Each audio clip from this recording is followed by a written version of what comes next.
for nefariousness when it comes to getting money. So unfortunately, we have someone that is occupying the White House. And as far as I'm concerned, he is an enemy to the United States. That's right. We have a United States Congresswoman on national television calling the president of the United States an enemy of the state. And this is absolutely appalling that MSNBC even allows this on their network, no matter how Trump deranged they may be. This is treasonous. And in this video, I'm going to show you just how desperate the Democrat Party has gotten. As a matter of fact, we're going to go behind the scenes as reporters catch up with them in the halls of Congress and in the halls of the Senate to ask them and confront them on why they refuse to support the American people. So we're going to see clips from the Democrats behind the scene in the Senate, in Congress, and we're going to check out some of these lamestream media propagandists and the blatant lies they push to the American people. And I'm going to be real with you.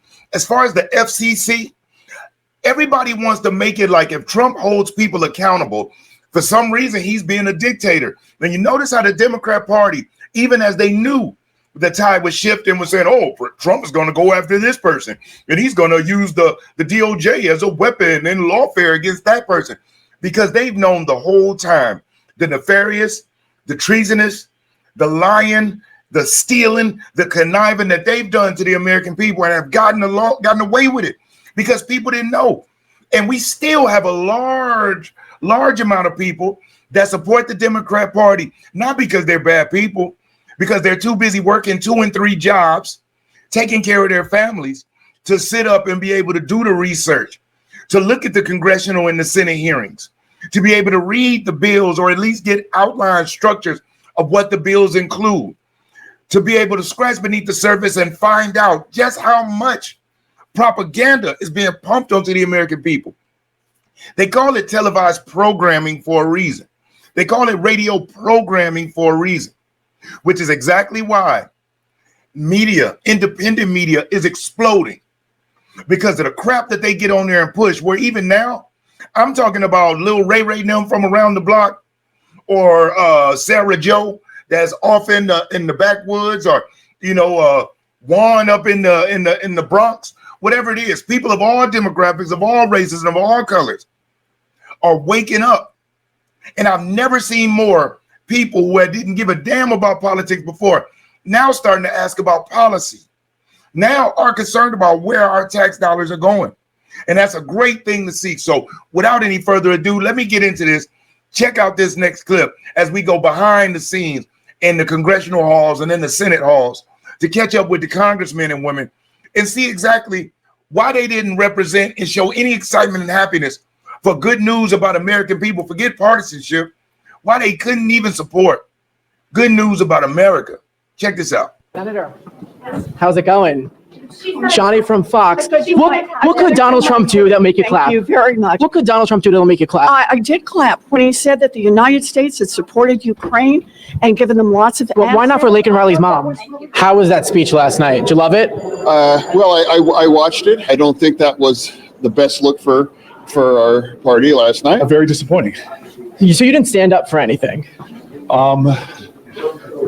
The president got before the American people, didn't talk about how he could drive down grocery prices. Senator, why weren't you standing yesterday for anything? Very important hearing right now on anti-Semitism. But you didn't stand for anything at the speech last night. I don't know what you're talking about, where you got that information. Well, there was nothing the president had to say. Laken Riley's mom, you didn't stand for her. Factual or truthful or anything like that. We applauded. You don't think it's worthy to stand up for her like everyone else? We should applaud. I need to move. Congressman, why didn't you stand for the speech? Have a good day. I need to go to a meeting. 80% of the American people, according to CBS, loved the speech. Again, I don't think with the United States. Are the Democrats out of The touch? United States of America. Forgive me for voting here. Forgive me for being out of breath. I don't know what speech they were watching. They were watching the president's speech, Senator. Really? Wasn't worth watching. Why was Al Green so disrespectful? You got to ask Al Green. So I just pulled up to Congressman Al Green's office, went inside, see if he wanted to talk, because he did a lot of talking at the joint address, but they shooed me away.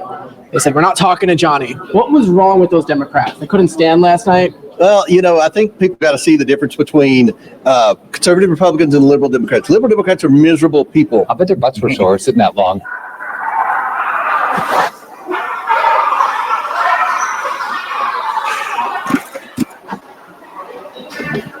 Why do you want men and women's sports? Therefore, I Senator, need to go. Aloha. Why do you want men and women's sports, Senator? Thank you. Congressman, how are you? Okay, thank you. Congressman, why should men be in women's sports? Shorts? Sports. Why do you think They should not be in shorts. Senator, why are we paying for Sesame Street in Iraq? I do not know that is true, so I'm not going to say yes or no. You don't trust the Doge findings? I don't really have an opinion on that. And I work in a business. I think it requires, we don't have to have an opinion on everything. If you're enjoying this video and you like the content, do me a solid. Hit that like button. I'll never ask you for a cash out. I'll never ask you for a super chat. But you hitting that like button, it is currency because it helps spread the video around to help wake other people up. And if you aren't subscribed to the channel, subscribe. Here on the Real Politics Podcast, that's what we do. We talk real politics, no fluff. So subscribe to the channel. And once you do, hit that notification drop down and then select all. Hit the bell, select all. That way you'll be notified when I upload new videos. John Fetterman hit it dead on. See, John Fetterman is becoming one of my, and please understand when I say this, becoming one of my favorite Democrats. I don't even consider him a progressive. He seems like after he had the stroke, he's becoming a lot more, moderate, but he's still a leftist. Now, let's revisit some of the things that we just heard. Did you hear Senator Elizabeth Warren say she did stand and clap when he talked about giving money to Ukraine and the war? She's a war hawk. Then you flat out heard Cory Booker live and say the president didn't say anything about how he was going to address the economy and groceries. Then you hear Adam Schiff say everything the president said was a lie. And so, these people will step up in front of the camera and blatantly lie to the American people with a straight face, and how anybody is unable to see that. And I'm realizing something even more so. Are you seeing that they're setting the stage to push Jasmine Crockett as their front runner? They're trying to put her in the position as the leader of the party because she's the loudest, the most obnoxious, and she's willing to lie and say it loudly. See there, all of them lie. She's willing to lie. And let me check you on something else. As a Black American man, okay, I'm gonna say this. Whenever I see what Jasmine Crockett is doing, she is cosplaying what she really believes Black women to be. Okay. Did you know that Jasmine Crockett graduated from a high school where her tuition was something like $35,000 a year? Jasmine Crockett didn't come from the hood. She's not from some poor family. Her parents went on welfare struggling to get her through. As a matter of fact, she has a net worth of $9 million. Now, how'd she get that? She's fairly young. She didn't practice law very long. And then she was in the House, in the state representative, before being handpicked to take a congressional seat. As a matter of fact, while we're talking about Jasmine Crockett, as you heard that disgusting statement she made at the beginning about the president, our commander-in-chief, let's take a look at some of this embarrassing crap that she's been doing online after the speech the president recently gave. Here is another example of fear-mongering and propagandism. Now, I know most people can't stand watching MSNBC, CNN, especially going online behind the scenes where these folks do these live streams. But I'll tell you something. You don't know what you're up against unless you know what your opponent specializes in, what their strengths are, what their weaknesses are. You won't know how to attack. So you have to study your opponent. And so I realize what they're doing. They're doing these live streams, and the fear mongering that you get that they're giving to Black and brown people. When you see Black and brown people that think everybody's racist and America's going to hell in a handbasket and it's all about trying to take away their rights, it's easy to look at them and say, you idiots. Very easy. Trust me, I fight with them all day, every day. Or should I say not fight with them? I look at them and I pity them all day, every day. But you have to realize that the messaging and the propaganda is so strong that unless these people are mentally strong and conditioned to know what it is they're looking at, they're going to always be susceptible because it's an emotional trigger. And remember, human beings, people make decisions 90% based on emotion, and we back it up with 10% logic. That is a fact. Research that. And the Democrat Party knows it. That's why they throw racism out there. Racism, racism, racism. Because no matter what color you are, it is going to trigger an emotion. With white people, they're trying to trigger the emotion of guilt. With Black people, they're trying to trigger the emotion of anger and victimhood. And brown people, the same thing. Now, check out this clip where she's going to tell you what the Democrat Party really thinks about illegal immigrants, and tell me how you feel. And then listen to what she says about what President Trump really wants for Black and brown people. And as they have decided to go after immigrants and these and things like that, and they've said, oh, they taking your Black jobs. They taking your Black jobs. Not really. They are obviously jobs that they want us to go back to, such as work in the fields, all right? Those immigrants that come into our country, they work the fields, something that we ain't done in a long time. And clearly, he is trying to make us go back to the fields. That is the most insane thing I've ever heard in my life. See what I'm saying? This is 2025, and you got this woman pushing out propaganda that somehow slavery is coming around the corner. But look at what she thinks about the illegal immigrants. Now, fun fact about illegal immigrants. Do you know that less than 1% of the illegal immigrants that came in this country worked in agriculture? They didn't have to. They didn't have to work. They were living in New York and living in California, eating good, living high off the hog. In Boston, in Chicago, why did they work? They went to welfare states so they didn't have to work. And the Democrat Party is so blind that they just think that illegal immigrants just love picking corn and picking the fields and picking cotton and serving food and washing dishes. As if illegal immigrant engineers don't come across.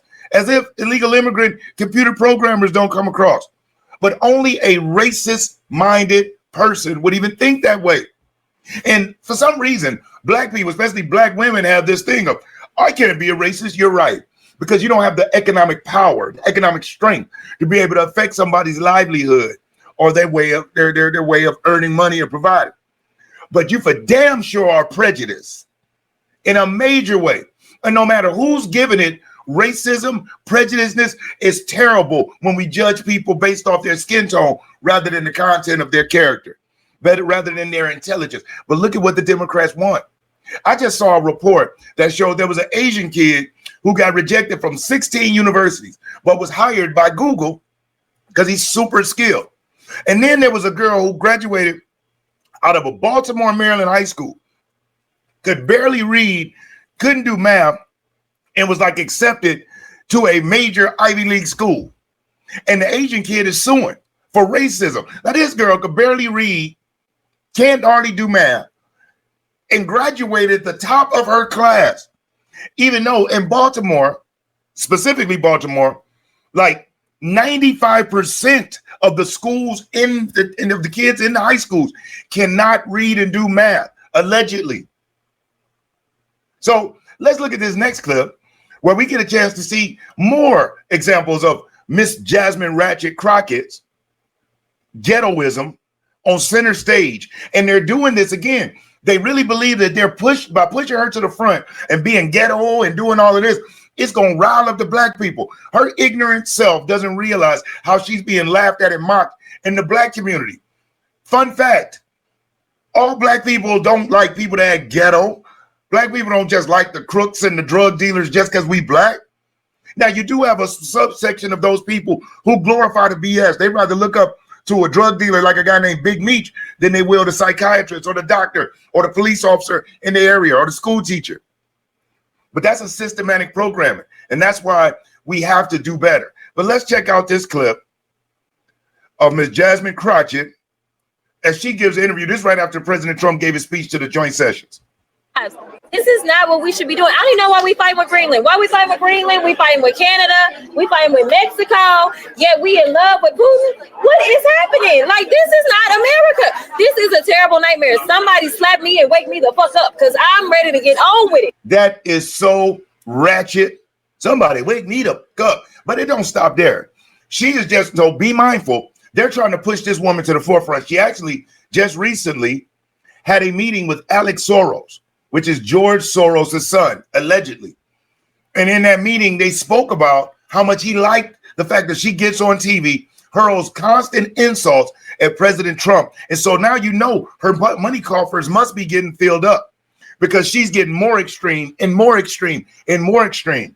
The next thing, I wouldn't be surprised if she came out in a bikini twerking with a blunt in her mouth, holding a bottle of Hennessy.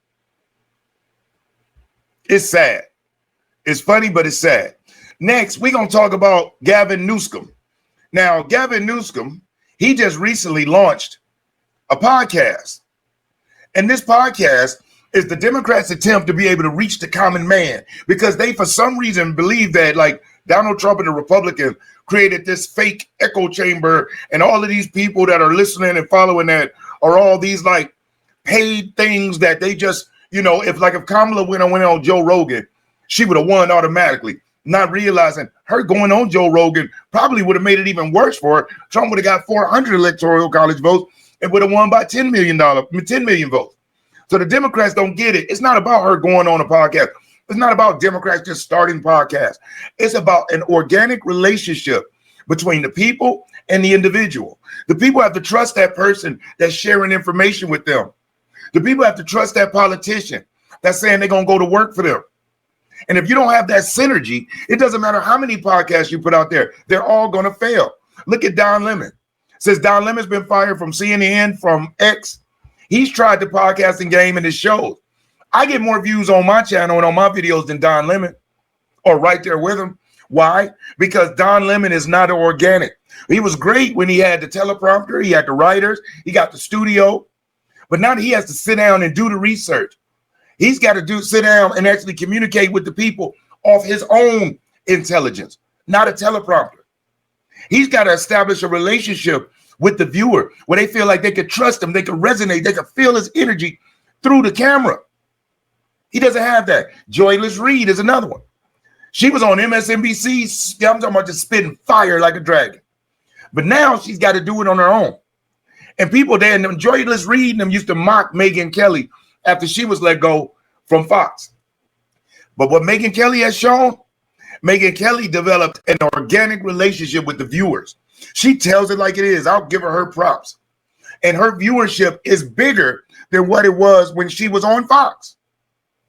And so these folks are, it doesn't matter how many podcasts. So Gavin Newsom decided he's going to do the Bros podcast. Think of how Democrats talk, the Bros.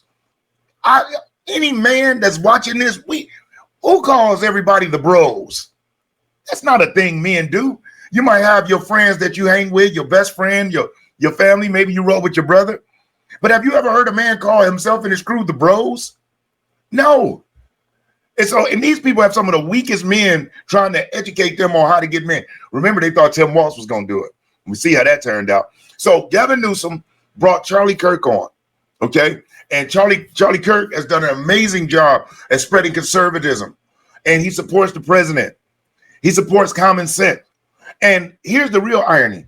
The MAGA person comes on dressed nice in a suit, ready to do business. When the MAGA person who's supposed to be ignorant and a racist and spitting tobacco and all of that stuff comes looking very nice, very intelligent, educated, right? And the so-called educated Democrat, the elitist, comes in the jeans and the t-shirt. Make it make sense. But Charlie Kirk takes him to school in this podcast. And this is Gavin Newsom's very first podcast. This is his inaugural episode. And his purpose, his intent of his show is to bring on conservatives and have a back and forth. And he got his clock clean.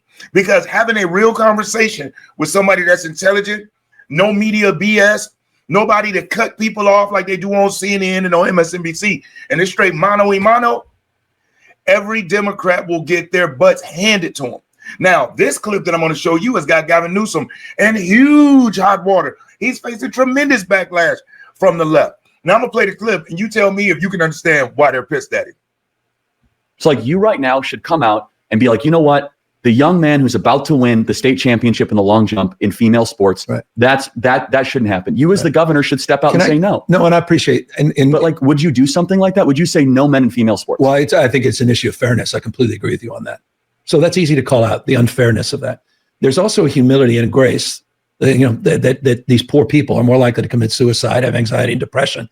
And the way that people talk down to vulnerable communities is an issue that I have a hard time with as well. So both things I can hold in my hand. How can we address this issue with the kind of decency that I think, is inherent in you, but not always expressed? It's like you right now. So now here's what happened. Gavin Newsom just admitted that it is unfair for men to be in women's sports, and the left is losing their mind. Now, really think about that. The fact that he stated a common sense fact and a reality, and he's facing backlash from that It's over for the Democrat Party. And all Gavin Newsom's really trying to do with his snake oil salesman self is trying to position himself more moderate. But dude, you're done. You were the mayor of San Francisco and ran that city in the ground, then fell forward and became the governor. But now with the destruction of San Francisco, with the destruction of LA through homelessness, the fires, the state budget, losing billions of dollars that was supposed to be on homelessness that nobody knows where it is, Gavin Newsom doesn't stand a chance of winning because of the conservatives and the Republicans, because I'm going to be real with you. Democrat voters do not give me confidence. It's the most insane thing in the world, right? But I just wanted to jump in today and just share some of the Democrat lunacy. They're desperate. They're losing their mind, and I'm here for it. So if you stayed in and you watched this video with me this far, thank you so much. I really appreciate you. And as always, if you haven't already, like the video, share this video, subscribe to the channel. Again, I sincerely thank you so much for watching. I'm Brian Maxwell saying I look forward to seeing you at the top. Over and out, y'all.